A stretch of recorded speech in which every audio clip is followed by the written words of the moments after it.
ನಮಸ್ಕಾರ ಸ್ನೇಹಿತರೆ. ಭಾರತ ತಂಡ ಇಂಗ್ಲೆಂಡ್ ವಿರುದ್ಧ ಮೊದಲ ಟೆಸ್ಟ್ ಪಂದ್ಯ ಸೋತ ಬಳಿಕ ಈಗ ಫೆಬ್ರವರಿ 2ರಿಂದ ಎರಡನೇ ಟೆಸ್ಟ್ ಪಂದ್ಯವನ್ನು ಆಡಲಿದೆ. ಎರಡನೇ ಟೆಸ್ಟ್ ಪಂದ್ಯಕ್ಕಾಗಿ ಬಿಸಿಸಿಐ ಈಗ ಭಾರತೀಯ ಟೆಸ್ಟ್ ತಂಡದಲ್ಲಿ ಸಾಕಷ್ಟು ಬದಲಾವಣೆ ಮಾಡಿದ್ದು, ಕೆಎಲ್ ರಾಹುಲ್ ಮತ್ತೆ ರವೀಂದ್ರ ಜಡೇಜಾ ಅವರ ಬದಲಿಗೆ ಸರ್ಫರಾಜ್ ಖಾನ್ ಮತ್ತೆ ವಾಷಿಂಗ್ಟನ್ ಸುಂದರ್ ಅವರಿಗೆ ಮೊದಲ ಬಾರಿಗೆ ಅವಕಾಶ ನೀಡಲಾಗಿದೆ.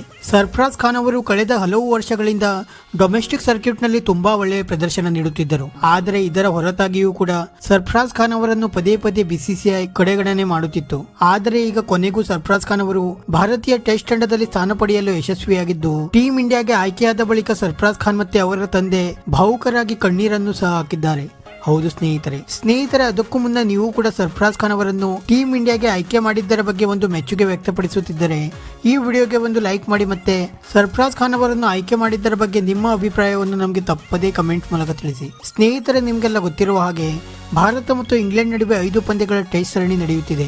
ಈಗಾಗಲೇ ಮೊದಲ ಟೆಸ್ಟ್ ಪಂದ್ಯದಲ್ಲಿ ಭಾರತ ತಂಡ ಹೀನಾಯ ರೀತಿಯಲ್ಲಿ ಸೋಲನ್ನು ಅನುಭವಿಸಿದ್ದು, ಎರಡನೇ ಟೆಸ್ಟ್ ಪಂದ್ಯ ಭಾರತಕ್ಕೆ ಯಾವುದೇ ಪರಿಸ್ಥಿತಿಯಲ್ಲಿಯೂ ಕೂಡ ಗೆಲ್ಲಲೇಬೇಕಾಗಿದೆ. ಆದರೆ ಸದ್ಯ ಟೀಂ ಇಂಡಿಯಾ ಬ್ಯಾಟ್ಸ್ಮನ್ಗಳು ಸಂಪೂರ್ಣವಾಗಿ ವಿಫಲರಾಗುತ್ತಿದ್ದು, ಇದೇ ಕಾರಣಕ್ಕೆ ಈಗ ಸರ್ಫರಾಜ್ ಖಾನ್ ಅವರಿಗೆ ಮೊದಲ ಬಾರಿಗೆ ಟೀಂ ಇಂಡಿಯಾದಲ್ಲಿ ಅವಕಾಶ ನೀಡಲಾಗಿದೆ. ಸರ್ಫರಾಜ್ ಖಾನ್ ಅವರು ಸದ್ಯ ಡೊಮೆಸ್ಟಿಕ್ ಸರ್ಕ್ಯೂಟ್ ಮತ್ತೆ ರಣಜಿ ಕ್ರಿಕೆಟ್ ನಲ್ಲಿ ತುಂಬಾ ಒಳ್ಳೆಯ ಪ್ರದರ್ಶನ ನೀಡಿದ್ದು, ಭಾರತೀಯ ಸ್ಪಿನ್ನಿಂಗ್ ಕಂಡೀಷನ್ ಬಗ್ಗೆ ಸಾಕಷ್ಟು ಅನುಭವವನ್ನು ಸರ್ಫರಾಜ್ ಖಾನ್ ಅವರು ಹೊಂದಿದ್ದಾರೆ. ಮತ್ತೆ ಸದ್ಯ ಟೀಂ ಇಂಡಿಯಾದ ಬ್ಯಾಟ್ಸ್ಮನ್ ಗಳಾಗಿರುವ ಶುಭ್ಮನ್ ಗಿಲ್, ಶ್ರೇಯಸ್ ಅಯ್ಯರ್, ರವಿಚಂದ್ರನ್ ಅಶ್ವಿನ್, ಅಕ್ಷರ್ ಪಟೇಲ್ ಇವರೆಲ್ಲ ಹಲವು ತಿಂಗಳುಗಳಿಂದ ಇಂತಹ ಸ್ಪಿನ್ನಿಂಗ್ ಕಂಡೀಷನ್ ನಲ್ಲಿ ಆಡಿರಲಿಲ್ಲ. ವಿಶ್ವಕಪ್, IPL ಸೇರಿದಂತೆ ಹಲವು T20 ಕ್ರಿಕೆಟ್ ನಲ್ಲಿಯೇ ಭಾಗವಹಿಸುತ್ತಿರುವ ಟೀಂ ಇಂಡಿಯಾ ಬ್ಯಾಟ್ಸ್ಮನ್ಗಳು ಇಂತಹ ಸ್ಪಿನ್ನಿಂಗ್ ಕಂಡೀಷನ್ ನಲ್ಲಿ ಆಡಿ ವರ್ಷಗಳೇ ಕಳೆದು ಹೋಗಿವೆ. ಆದ್ದರಿಂದ ಈಗ ದಿಢೀರನ್ನೇ ಸರ್ಫರಾಜ್ ಖಾನ್ ಅವರನ್ನು ಭಾರತ ತಂಡಕ್ಕೆ ಕರೆಸಿಕೊಳ್ಳಲಾಗಿದ್ದು, ಸರ್ಫರಾಜ್ ಖಾನ್ ಅವರ ನಿರಂತರ ಪ್ರಯತ್ನಕ್ಕೆ ಈಗ ಕೊನೆಗೂ ಗೆಲುವು ಸಿಕ್ಕಿದೆ. ಟೀಂ ಇಂಡಿಯಾಗೆ ಆಯ್ಕೆಯಾದ ಬಳಿಕ ಸರ್ಫರಾಜ್ ಖಾನ್ ಅವರು ತುಂಬಾ ಭಾವುಕರಾಗಿ ಮಾತನಾಡಿದ್ದು, ನಾನು ಇಂದು ಟೀಂ ಇಂಡಿಯಾಗೆ ಆಯ್ಕೆಯಾಗಲು ಪ್ರಮುಖ ಕಾರಣ ನಮ್ಮ ತಂದೆ. ನನ್ನ ತಂದೆ ನನಗೆ ಸಾಕಷ್ಟು ಸಲಹೆ ಸೂಚನೆಗಳನ್ನು ನೀಡಿ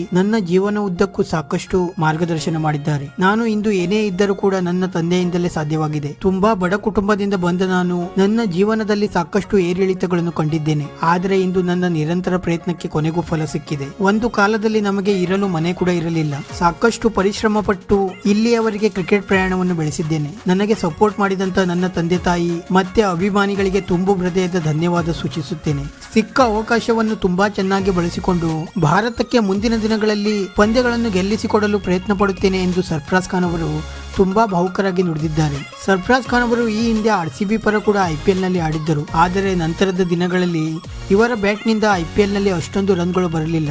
ಆದರೆ ಈಗ ಟೆಸ್ಟ್ ಕ್ರಿಕೆಟ್ ನಲ್ಲಿ ಮಿಂಚುತ್ತಿರುವ ಸರ್ಫರಾಜ್ ಖಾನ್ ಅವರು ಭಾರತ ತಂಡಕ್ಕೆ ಆಯ್ಕೆಯಾಗಿ ಯಾವ ರೀತಿ ಪ್ರದರ್ಶನ ನೀಡುತ್ತಾರೆ ಎಂದು ಕಾದು ನೋಡಬೇಕಾಗಿದೆ. ವಿಡಿಯೋ ಇಷ್ಟ ಆಗಿದ್ದರೆ ಲೈಕ್ ಮಾಡಿ, ಮತ್ತೆ ಚಾನೆಲ್ ಅನ್ನು ಸಬ್ಸ್ಕ್ರೈಬ್ ಮಾಡಲು ಮರೆಯಬೇಡಿ.